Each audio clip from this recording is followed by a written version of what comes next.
Welcome to Tech News of the Week with your host, Detective Concupiscent Grimes. Welcome to the Tao of Tech something news that we like. I did it again. Woo! Amazing. Stuck the landing. Our weekly tech news podcast that is a short survey of things that came across our eyeballs in the past week. You want to go ahead and get it started, Chris? Yeah, fine. All right, cool. Instacart filing for IPO on the back of creative cost savings in the cloud. Well, cost savings in the cloud and constant process modernization. Instacart, well-known mid-quality grocery and other things delivery platform, has filed paperwork for an IPO that could go as soon as the end of next month. Wow. Although probably not that fast. The company is reporting profitability.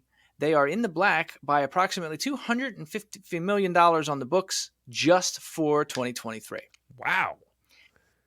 I know. I am shocked. Interestingly, from a technology perspective, one of the major contributors to those profits has been reduction of costs for their IT stack. Instacart was initially a major Snowflake customer, and this became problematic as that IT stack grew and grew and grew. Their Snowflake bill was reported to be $13 million, then $28 million, then $51 million between the years of 2020, 2021, and 2022. Wow. 2023 bill, however, is estimated to be $15 million. Okay. Now that is one heck of a cost savings, one that was accomplished by moving a large portion of their ETL workloads over to a different company, one you might have heard of, called Databricks. Databricks advertises a 9 times cost advantage for certain workloads, which happen to fit the use case for Instacart perfectly. Basically, this means that the migration from one service provider to another translated into $30 million in revenue that did not go right back out the door. Wow.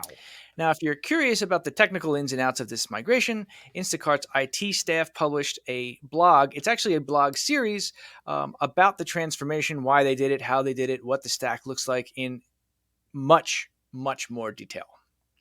That is fascinating. I'm wondering if some of the same cost optimizations are available if you're a Datadog customer, because that's the other one that I've heard just hoovers up money like crazy. And Splunk. Oh, and Splunk. And in all three cases, the answer is yes. When we said unlimited, we didn't really mean it. It's a tale as old as time. Service promises unlimited something.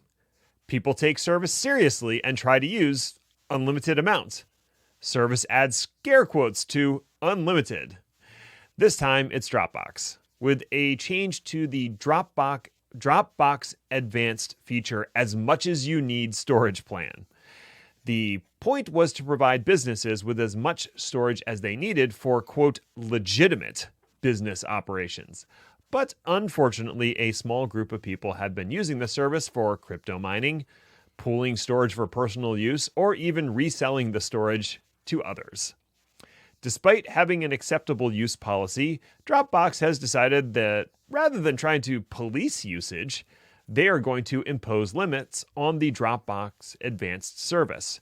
Existing users with less than 35 terabytes of storage per license will maintain their existing storage plus 5 terabytes for 5 years with no additional charge. And users over 35 terabytes, will get the same deal for 1 year. The change is hardly a surprise, with Google and Microsoft both imposing similar limits in the past. Remember, kids, the only things that are unlimited in this world are people's propensity to abuse unlimited resources and existential dread. Yeah, it's annoying. And I don't know if you remember this, but there was a company that had a similar unlimited, in this case, returns policy. A little outfit called Land's End. Yes. See what I did there? Yeah. Did they have to end that policy? Yeah, and it's because a few people are awful. Which is why when I'm emperor, I'm implementing a rule which states that if you break these kinds of rules, you immediately get the death penalty under the "you know what I meant" proviso. Right. Well, we'll have to wait for that coming in the very near future, right? Don't be awful, people. It's not hard. Wait, that's yours. Speaking of I listened to a different one. I I was also talking about Microsoft. Microsoft announces preview of Python integration into Excel. Yay. Stuffing yet another programmatic functionality into Office software? What's the worst that could happen? Oh, yeah. After all, we've never had any issues with, say, VBA being a major security problem or anything. Also, don't we keep telling people that Excel shouldn't be used like a database or an application platform? Why is there now Python integration into Excel?